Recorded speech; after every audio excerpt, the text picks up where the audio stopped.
Udumo kuNkulunkulu kweliphezulu nokuthula emhlabeni kubantu abathokozelwa nguye.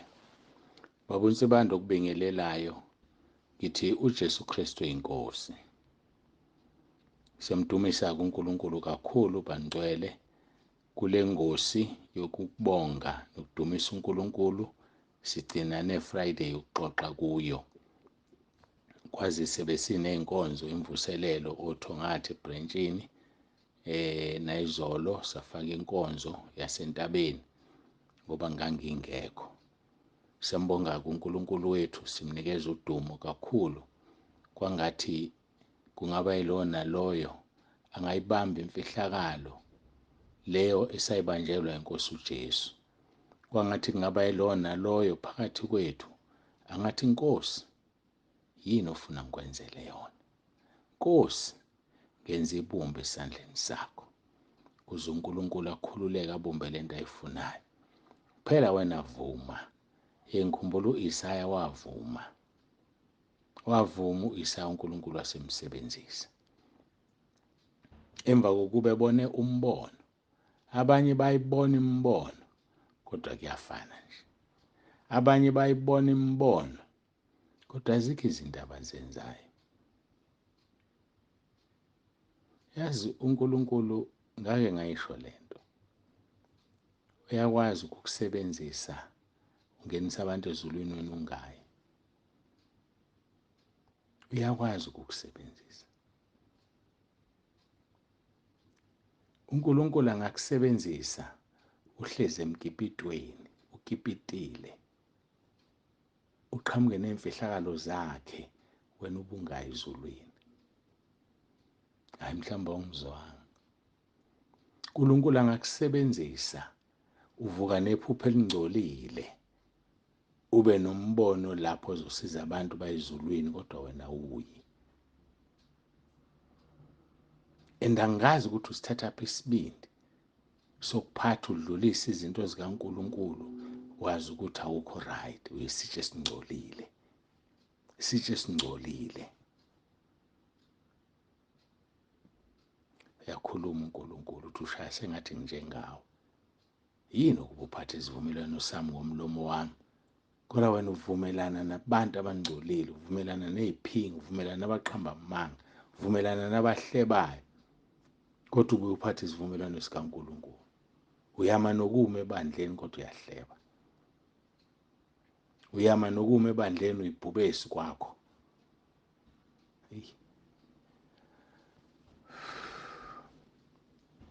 Ngiyacela-ke siguqe sikhuleke bangcwele. Baba wethu ongcwele, Baba wethu olungileyo, siyazithoba phambi kobuso bakho, siyakubonga, sikunikeza udumo, sibonga ukulondwa Nkosi kuze kube namhlanje. Kakhulu sibonga ney'nkonzo zasothongathi ubukade uzikhuluma Nkosi phakathi kwethu, ubusisiwe ozwayo enze. Siyabonga kakhulu uNkulunkulu wethu. Qhubeka-ke uzambule, qhubeka Nkosi ukhulume. Siyacela ngegama elinamandla leNkosi uJesu Kristu ephilayo. Amen. uJesu Kristu inkosi bangcwele. Siyambonga kuNkulunkulu wethu kakhulu.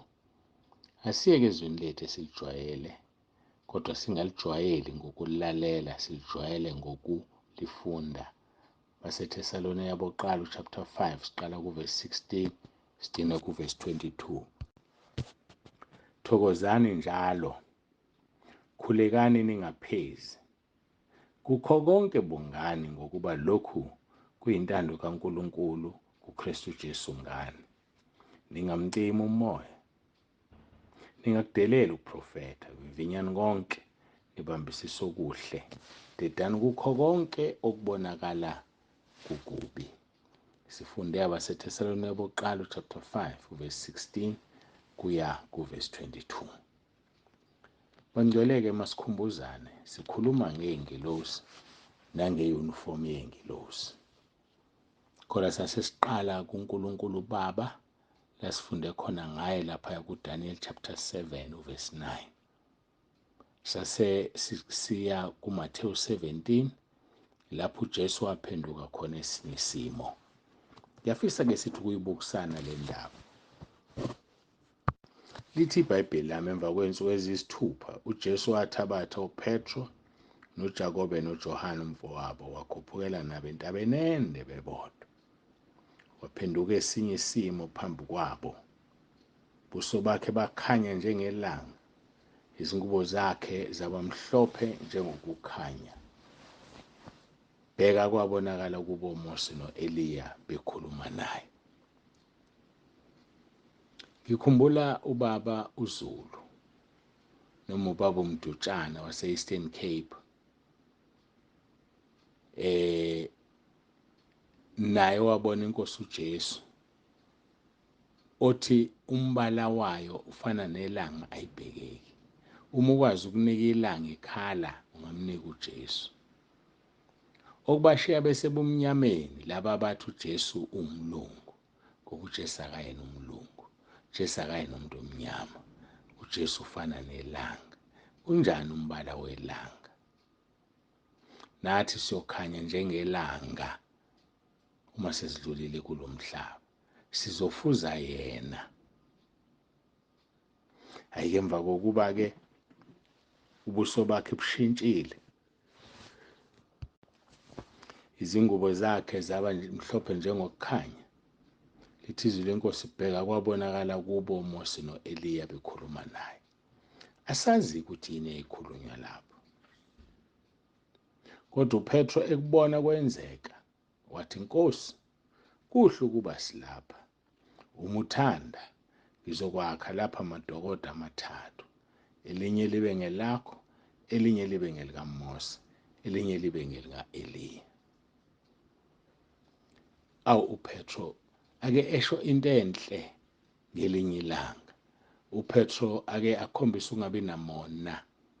Ubala amadokodo amathathu, akazibalile yena lapho. Bala amadokodo amathathu, akababala abanye abafundi. Ufisa kube nedokodo likaMose, elika-Eliya nelikaJesu. Akabezwa nokuthi bathini, kodwa ujatshuliswa umbona ubonayo. Injani imbono yakho? Ayikwenza ufisa ukuvuka? Ayikwenza ufisa ukuphaphama? Noma uma usuphaphema unjani umbono wakho? Awukwenzi ukuthi usabe ukulala ngoba ucanga ukuthi uzobuya lo mbono wakho, lizobuya leli phupho eliselikuhlukumezile? Busise umuntu obone imbona bese ecela uNkulunkulu athi, Nkosi, sengathi lo mbono ungephele. Kwaba njalo-ke kuPetro. Kodwa-ke lithi izwi lenkosi esakhuluma, ayisiphelile into eyayizelwe oMose noEliya. Esakhuluma, bheka ifu elikhanyayo labasitheza. Basithezwa yifu. Nalo lalikhanya. Yakubona ukhanya kwakulapho. Ubuso bakhe bakhanya njengelanga. Izingubo zakhe zaba mhlophe njengokukhanya. Nawo sekufika ifu elibasithezayo elinjani? Elikhanyayo. Indaba yokukhanya bazalwane, angazi ukuthi singayichaza kanjani sithini, ngoba uNkulunkulu ufuna sihambe ekukhanyeni. Uze athi nathi singukukhanya kwezwe ngoba efisa sihambe ekukhanyeni. Ngikhumbula indaba ka1 John chapter 1 qala kuverse 5 ngokukhulunywa ngokukhanya. uPetro bazithola besekukhanyeni, wafisa ukuhlala kulokhu kukhanya. Wathi, Nkosi, makwakhiwe amadokodo. Uthini ku1 John? Uthi nanti izwi salizwa kuye, sinishumayeza lona lokuthi uNkulunkulu ungukukhanya. 1 John chapter 1 verse 5. uNkulunkulu wethu ungukukhanya, ubumnyama bukho kuye nakanye. Asihambe bumnyameni uma sinoNkulunkulu. Asihambe bumnyameni uma sikuNkulunkulu. Asiqalaze abantu uthi qala bapho bana uthi ngenze lento. Usebumnyameni mawunjalo.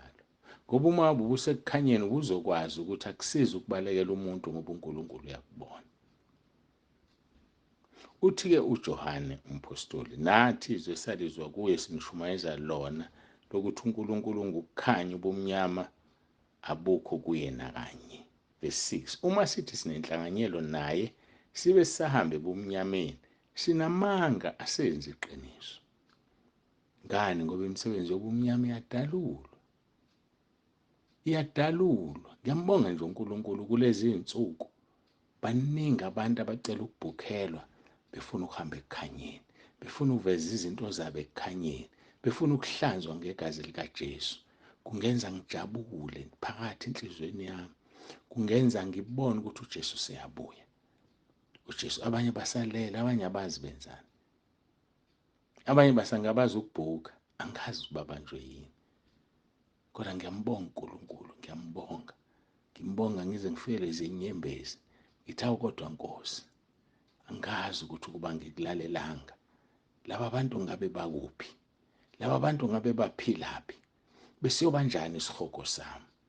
Ngiyambonga uNkulunkulu. Hambani ekukhanyeni bazalwane. Kunomvuzo omuhle uhamba ekukhanyeni. Verse 6, uma sithi sinenhlanganyelo naye sibe sihambe ebumnyameni, sinamanga senze iqiniso. Verse 7, kepha uma sihambe ekukhanyeni njengalokhu yena uqobe esekukhanyeni, khona sinenhlanganyelo omunye nomunye negazi likaJesu indodana yakhe liyasihlambulula ezonweni zonke. Igazi likaJesu lizokuhlambulula only if you are walking in the light. Hamba ekukhanyeni, igazi likaJesu uzowenza umsebenzi. Ibana nhlanganyelo omunye nomunye ukuze igazi likaJesu lisebenze. Uma uguqa wedwa ekameleni uvuma izono, igazi alisebenzi likaJesu. Uma uyoguqa phansi kwesihlahla, igazi alisebenzi likaJesu. Kodwa ukuze lisebenze udinga omunye. Haya simphinde uverse 7 mhlawumbe umzwanga. Kepha uma sihambe ekukhanyeni njengalokhu yena uqobe esekukhanyeni, khona sinenhlanganyelo omunye nomunye negazi likaJesu indodana yakhe liyasihlambulula. Lisihlambulula ngoba sinjani? Ngoba sihambe ekukhanyeni. Ngoba sinjani? Ngoba sinenhlanganyelo omunye nomunye. Kodwa kusho ukuthi uzohlanganyela nanoma nobani. uJakobe uyichazile lento. Verse 14, asiqale ku-14 ngamabomu. Kukhona ogulayo phakathi kwenu na? Makabize amalungu ebandla, amkhulekele, amgcobe ngamafutha egameni leNkosi. Umkhuleko wokholo uyakumsindisa ukugula. Umkhuleko wani? Wokholo. So-ke awuzuthatha noma ubani uvume kuyena izono, kodwa uzoya kulo ozothi yena mayikhulekela akholwe ukuthi uyathethelelwa, bese uthethelelwa ngempela. Hhayi lo naye ongakazivumi. Hhayi lo naye ozothi uma usuqedile abesethi nami futhi ngicela ukuvuma usungizongikhulekela. Kusho ukuthi awufikanga phela lo wabe ukhulekela wena. Awufikanga ezulwini. Verse 15, sike Jakobe chapter 5 manje. Umkhuleko wokholo uyakumsindisa ogulayo. Inkosi imvuse noma enzile izono. Yezwa-ke, kuba umkhuleko onjani? Wokholo. Noma enzile izono, inkosi izomvusa. Uza kuthethelelwa zona. Awuyi kunoma ubani. Uya kulo mntwana kaNkulunkulu, uNkulunkulu amgcobele yona le nkonzo. Ngoba uzodlala ngesikhathi sakho, uye kumuntu ozokhuluma ngezono zakho. Uye kumuntu ozobuya kuhlebe. Uye kumuntu ozokuhlala somewhere. Uyamonithwa wena uvuma izono. Kuyodiscusswa ubani. Asizivumi izono kubantu abasihlulelayo. Athi umuntu kade wadinga ukuzovuma izono kimi. Kanti sizivuma kuwe thina, sizivuma uNkulunkulu. Sisebenzisa wena ukuthi usikhulekele. Wena-ke uzivuma kubani-ke wena-ke? Wena-ke uzivuma kubani? Ujahe mina nje ukuthi ngize kuwe. Webazalwane, asivuleni ingqondo. Athi verse 16, ngakho vumani izono omunye komunye, nikhulekelane kuba niphulukiswe. Umkhuleko oqinile wolungileyo unamandla kakhulu. Yezwa-ke manje, kufike kube umkhuleko wokholo, bese kube umkhuleko wolungileyo unamandla ngendlela emangalisa. Ake siyibambe la. Ngokuvuma kwenkosi, kufuna siqhubeke. Ngiphethe amavesi amabili manje engigijima nawo. kaJakobe chapter 5 sidine kuverse 16, kanti ngapha ekaJohane wokuqala uchapter 1 besikhathi sikuverse 7. Masikhuleke. uNkulunkulu wethu siyabonga, uNkulunkulu ezulwini, uNkulunkulu emhlabeni, siyabonga kakhulu uthando sithanda ngalo sicacisela izwi lakho. Busisa lona loyo lalele ngoJesu ophilayo, uJesu Kristu inkosi. Amen. Ngiyambonga uNkulunkulu, ngikholwa nawe uyambonga. Ube nembambama enhle. uJesu Kristu inkosi. Babonsibande uvalelisayo.